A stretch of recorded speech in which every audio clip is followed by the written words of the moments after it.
Hello friends, welcome to our channel. और आज हम बात करने वाले हैं विप्रो के बारे में। आज ही इसके आए हैं क्वार्टरली रिजल्ट और इसकी क्लोजिंग आज की हुई है 691.35 पे। तो देखते हैं क्वार्टरली रिजल्ट में क्या है। तो देखिए इनका जो स्टैंड अलोन पीएटी है यानी कि प्रॉफिट आफ्टर टैक्स, वो गिर के 9% से गिरा है और वो आ गया है अभी 2420 करोड़ पे। और इसके रेवेन्यू जो है वो 21% से बढ़े हैं। अब देखते हैं डिटेल में क्या है। तो इनका जो स्टैंड अलोन नेट प्रॉफिट था वो पिछले साल था 2649.7%, जो कि अभी ये 8.67% से गिरकर हो गया है 2419.8 करोड़ पे। मतलब यहाँ पे थोड़ी बहुत गिरावट हुई है इनके प्रॉफिट में। अगर हम इसका रेवेन्यू देखें तो रेवेन्यू तो 21.29% से ईयर ऑन ईयर बेसिस से बढ़ा है। मतलब पिछले साल ये था 12,596 करोड़ का, जो कि अभी हो गया है 15,278 करोड़। तो ये यहाँ पे तो अच्छा दिख रहा है।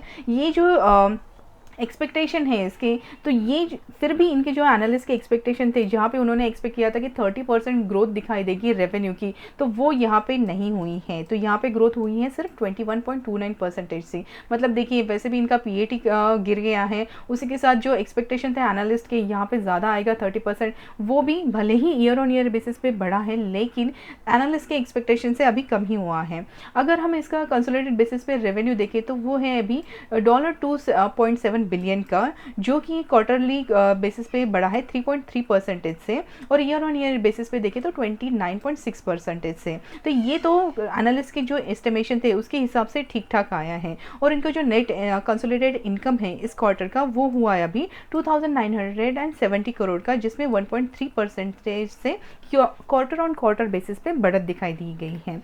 अगर हम इसका आईटी सेगमेंट जो है उसका अगर रेवेन्यू देखें तो यहाँ पे 2.3% की बढ़त हुई है, जो कि बढ़कर हुआ है $2,639.7 मिलियन से। तो देखिए ये तो क्वार्टर ऑन क्वार्टर बेसिस से यहाँ पे थोड़ा बहुत अच्छा खासा मुनाफा हुआ है, और ईयर ऑन बेसिस पे 27.5% से भी यहाँ पे बढ़त यहाँ पे दिखाई दी गई है। मतलब यहाँ पे इनका जो आईटी सर्विस जो सेगमेंट है, यहाँ पे अच्छा खासा यहाँ पे मुनाफा हुआ है। लेकिन यहाँ पे उन्होंने बताया है कि जो इसके मार्जिन थे वो 17.6% थे, जो कि अभी डिक्रीज हुआ है 19 BPS quarter on quarter basis पे। तो देखिए मतलब ईयर ऑन ईयर बेसिस पे भी अगर बढ़ता है, लेकिन अगर क्वार्टर ऑन क्वार्टर बेसिस पे अगर इसके ज़्यादा इंप्रूवमेंट नहीं दिखाई देती है, तो वो भी मार्केट के एक्सपेक्टेशन से कमी हो जाता है और मार्केट उसी के हिसाब से रिएक्ट करता है। तो यहाँ पे उन्होंने बताया है कि विप्रो के जो रेवेन्यू है वो $2,692 मिलियन से लेके $2,745 मिलियन के आसपास रेंज में रहने चाहिए, ऐसा उनका कहना है। और जो सिक्वेंशियल ग्रोथ है ये 2 से 4% में बढ़ने के हिसाब से उनके एक्सपेक्टेशन है। तो देखिए इनके जो सीईओ हैं थेरी डेलापोर्टे, जो उन्होंने कहा है कि Wipro has delivered 5th consecutive quarter of strong performance both on revenue and margin. Order booking have been strong too, and we have added 7 new customer in more than $100 million revenue league in the last 12 month. तो देखिए इनके हिसाब से तो इनके quarterly result जो है वहाँ पे अच्छा खासा स्ट्रॉन्ग परफॉर्मेंस दिखाया है। नए कस्टमर भी इन्होंने ऐड किए हैं, जो कि रेवेन्यू $100 मिलियन का लेके आ रहे हैं पिछले एक साल में। तो ये अगर हम ईयर ऑन ईयर बेसिस पे देखें तो इतने बुरे रिजल्ट नहीं है, ये ऑलमोस्ट फ्लैट रिजल्ट है। लेकिन अभी जो मार्केट का एक्सपेक्टेशन है वो बहुत हाई हो गया है। हर क्वार्टरली रिजल्ट में वो इतनी हाइक सोचते हैं, उसके हिसाब से इतना परसेंटेज से ये आईटी नहीं बढ़ रहा है। तो यहाँ पे थोड़ी बहुत मतलब ये इतना बुरा नहीं है, लेकिन मार्केट 2-3 दिन में रिजल्ट के हिसाब से रिएक्ट करता है।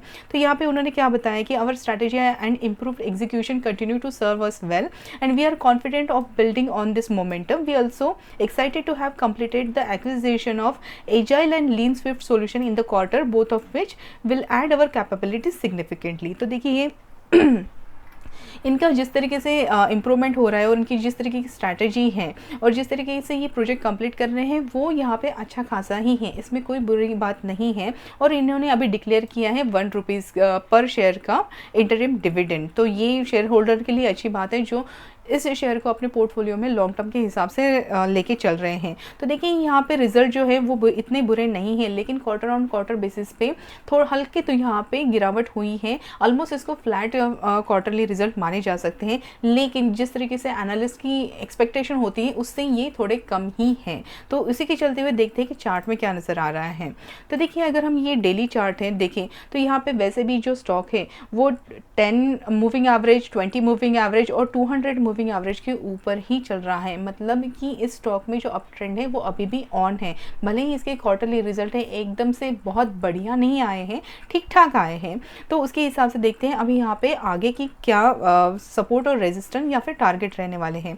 तो देखिए अभी जिस तरीके से रिजल्ट आए हैं, ये अभी जो ट्रेड कर रहा है 691 के आसपास।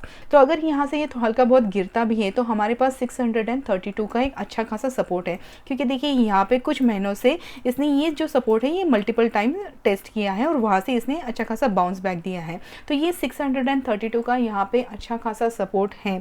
जब तक ये सपोर्ट नहीं टूटता तब तक ये जो स्टॉक है नीचे नहीं जाने वाला है, इसका अप ट्रेंड जो है ये ऑन ही रहने वाला है। तो देखिए अगर यहाँ पे हल्की बहुत गिरावट भी होती है तो भी ये सपोर्ट है यहाँ पे अच्छी खासी बाइंग आ जाएगी, क्योंकि ये जो सपोर्ट है ये बहुत बार टेस्ट हो चुका है। अब देखिए अगर इस स्टॉक को अगर हम देखिए अगर ये यहाँ पे नीचे आता भी है तो यहाँ पे अच्छी खासी बाइंग बनती है। अब ये स्टॉक जो है अप ट्रेंड कब जाएगा, तो यहाँ पे जो अभी 691 का जो है ये एक रेजिस्टेंस का काम कर रहा है। देखिए यहाँ पे ऑलरेडी ये एक रेजिस्टेंस और एक हर्डल का काम कर रहा है जहाँ पे ये है। अगर ये हल्की गिरावट आके 691 को अगर क्रॉस करता है तो हमारे जो नेक्स्ट टारगेट जो है वो है 729 के। इसको भी के लिए रेजिस्टेंस माना गया है, क्योंकि ऑलरेडी हमने यहाँ पे एक हाई लगाया है। जब तक ये हाई 52 वीक हाई जो है ये तोड़ता नहीं है या फिर यहाँ पे सस्टेन नहीं करता है तो इसकी आगे की जो अप ट्रेंड रैली है जो ऑलमोस्ट 800 के भी लेवल दिखा सकती है, वो उसके लिए थोड़ा टाइम लगेगा। तो देखिए अभी के हिसाब से अगर ये हल्की फुल्की गिरावट होती भी है, यहाँ पे 665 के भी आसपास आता है, तब भी यहाँ पे एक अच्छा खासा सपोर्ट है। मतलब नेक्स्ट हमारा सपोर्ट है 665 का। अगर वो टूटता है तो हमारे पास बहुत ही अच्छा स्ट्रॉन्ग सपोर्ट है 632 का। तो देखिए हो सकता है कि कल 665 के आसपास टेस्ट हो और वहाँ से एक अच्छी खासी बाइंग आके फिर से ये स्टॉक अप ट्रेंड की रैली कंटिन्यू करें, क्योंकि देखिए आईटी जो है वो आईटी सेक्टर अभी भी अप ट्रेंड में है, वो उसमें रिवर्सल की कोई साइन नहीं है।